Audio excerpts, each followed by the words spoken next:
વડોદરા હરણી lake zone boat દુર્ઘટનાને આજે 1 મહિનો પૂર્ણ થયો છે।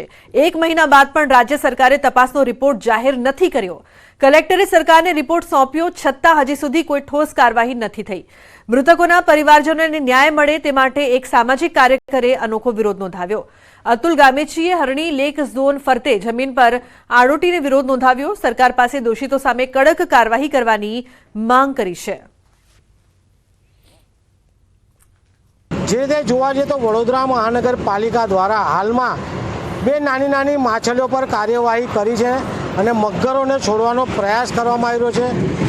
તેવી જ રીતે શાળાના સંચાલકો સામે પણ કોઈપણ જાતની કાર્યવાહી કરવામાં આવી રહી નથી તેવું ધ્યાને આવ્યું છે। ગુજરાત સરકારમાં જો રિપોર્ટ આવી ગયો હોય તો રિપોર્ટ વહેલામાં વહેલી જાહેર કરે।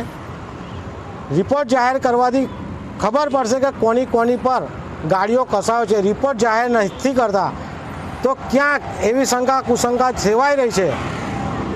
મોટાભાગના અધિકારીઓને કે શાળા સંચાલકોને છોડવાનો પ્રયાસ થઈ રહ્યો છે।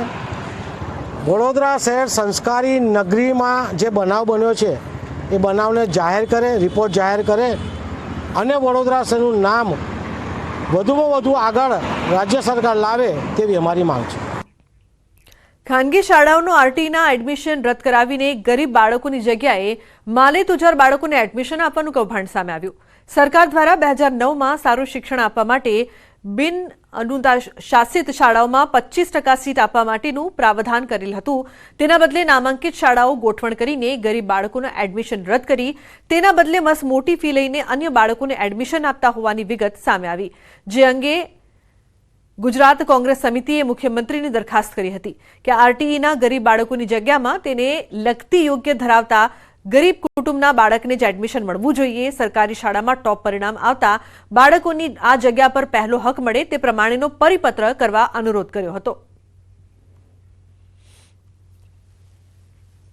કોંગ્રેસ પક્ષ એ સરકારને શિક્ષણ મંત્રીશ્રીને વિનંતી કરે છે કે આ રદ થયેલા એડમિશનની જગ્યાએ જ્યારે નવા વિદ્યાર્થી લેવામાં આવે ત્યારે એ વિદ્યાર્થીઓ આરટીઈના જ વિદ્યાર્થીઓ ત્યાં મૂકવામાં આવે। સંસ્થાઓને પણ મારી નમ્ર વિનંતી છે અને અનુરોધ છે કે મહેરબાની કરીને ગરીબ બાળકોનો હક છીનવતા નહીં। આરટીઈ જે છે માત્ર ગરીબ બાળકોની સીટો છે। ગોધરાના હમીરપુરમાં સરકારી પ્રાથમિક શાળામાં ભણતા બાળકોનું ભવિષ્ય જોખમાઈ રહ્યું છે। હમીરપુરમાં સરકારી શાળામાં 50થી વધુ વિદ્યાર્થીઓ અભ્યાસ કરી રહ્યા છે। પહેલા આ શાળામાં 2 શિક્ષકો હતા, પરંતુ એક શિક્ષક ગત માસમાં નિવૃત્ત થતા શાળામાં એકમાત્ર શિક્ષક ફરજ બજાવતા હતા। જ્યારે એક શિક્ષકની તબિયત નાદુરસ્ત થતા તેઓ હાલ રજા પર છે, જેથી બાળકોના અભ્યાસ પર આની અસર પડી રહી છે। હાલ શાળામાં કોઈ શિક્ષક ન હોવાથી ગ્રામજનો કાયમી શિક્ષકની માંગ કરી રહ્યા છે। ગામના નાગરિકો અને શાળાની એસએમસી કમિટીના સભ્યો કાયમી શિક્ષકની માંગ કરી રહ્યા છે।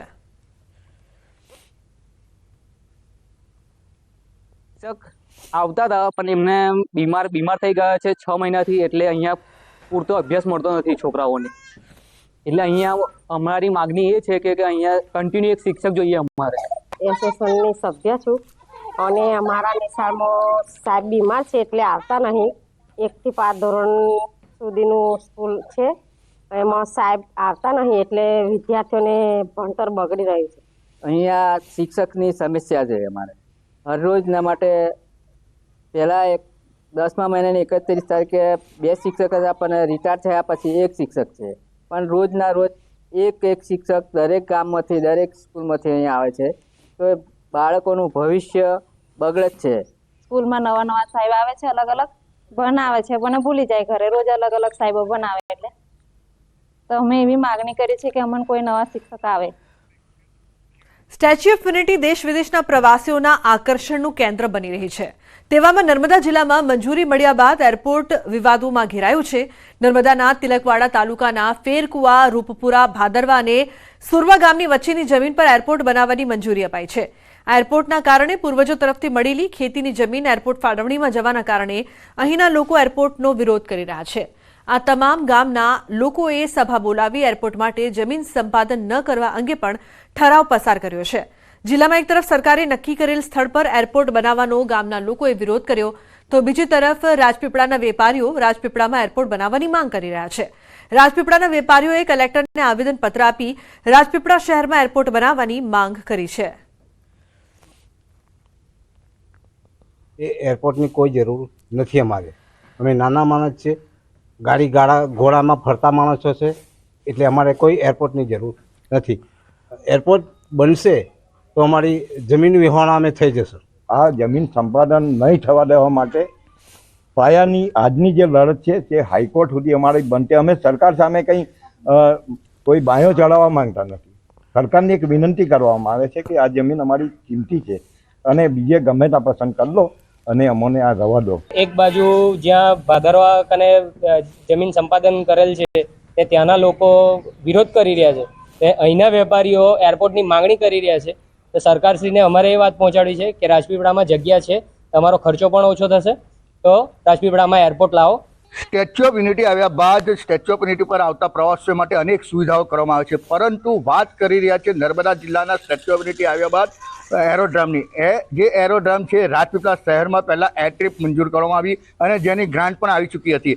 આ એરટ્રીપ મંજૂર થયા બાદ કોઈક ધોંચે પડ્યા બાદ હાલ જે વાર્તા ચર્ચાઈ રહી છે કે જે એરોડ્રામ હવે બની રહ્યું છે, જે ભાદરવા તિલકવાડાથી ભાદરવા વચ્ચે અનેક 4 થી 5 ગામો વચ્ચે બનાવવામાં આવી છે. આપણે જે છે આ ભાદરવા ગામમાં હવે એરપોર્ટ બની રહ્યું છે, જેનો ગામ લોકોએ વિરોધ કર્યો છે, કારણ કે પોતાની મોંઘામેની જે જમીનો છે એ જમીનો એરપોર્ટમાં જતી રહેતા આજે બેઘર થઈ શકે છે એમ આ ગ્રામજનો લાગે છે. એટલે જે લગભગ 4 થી વધુ ગામ લોકોએ ભેગા થઈ અને એક ઠરાવ પણ પસાર કર્યો છે કે જે એરપોર્ટ માટે જમીન સંપાદક કરવાની છે એ જમીન સંપાદક નહીં કરવી, કારણ કે પોતાની રોજગારી છીનવાનો એ લોકોને ભય છે. બીજી તરફ રાજપીપળા શહેરમાં એરટ્રીપ જે બનવાની હતી જે કેન્સલ થતાં રાજપીપળા શહેરવાસીઓ છે એ નિરાશ થયા છે. એટલે કહી શકાય કહી ખુશી કહી ગમની જે વાત થઈ રહી છે. એક તરફ રાજપીપળાનો એરપોર્ટ જે એરટ્રીપ કેન્સલ થાય છે તો બીજી તરફ એરપોર્ટ જે બનવા જઈ રહ્યું છે જેને લોકો વિરોધ કર્યા છે. હવે જોવું એ રહ્યું કે આવનારા દિવસોમાં આ એરપોર્ટ ક્યાં બને છે. દીપક પટેલ, ન્યૂઝ 18 ગુજરાતી, નર્મદા. અમદાવાદમાં આડેધડ પાર્કિંગને રોકવા મનપાએ નવતર પ્રયોગ હાથ ધરવામાં આવ્યો, જેમાં સિંધુ ભવન રોડ પર આવેલા ગોટીલા ગાર્ડન પાસે સ્માર્ટ પાર્કિંગ ઊભા કરવામાં આવ્યા.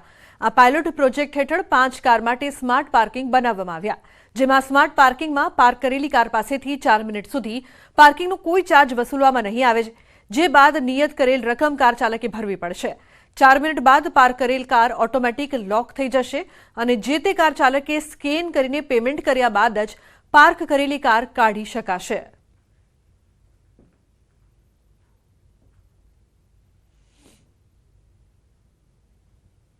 અમદાવાદ શહેરમાં આડેધડ થતા પાર્કિંગને રોકવા માટે મહાનગરપાલિકાના સ્માર્ટ પ્રોજેક્ટ અંતર્ગત એક નવતર પ્રયોગ છે તે હાથ ધરવામાં આવ્યો છે, કારણ કે અમદાવાદ શહેરનો વ્યાપ વધી રહ્યો છે. અમદાવાદ શહેરમાં ટ્રાફિકની સમસ્યા દિવસે દિવસે વધી રહી છે, તો સાથે જ એના આધારે જે જાહેર રસ્તાઓ ઉપર આડેધડ પાર્કિંગ થઈ રહ્યા છે તેને રોકવા માટે એક નવો પ્રયોગ છે મહાનગરપાલિકા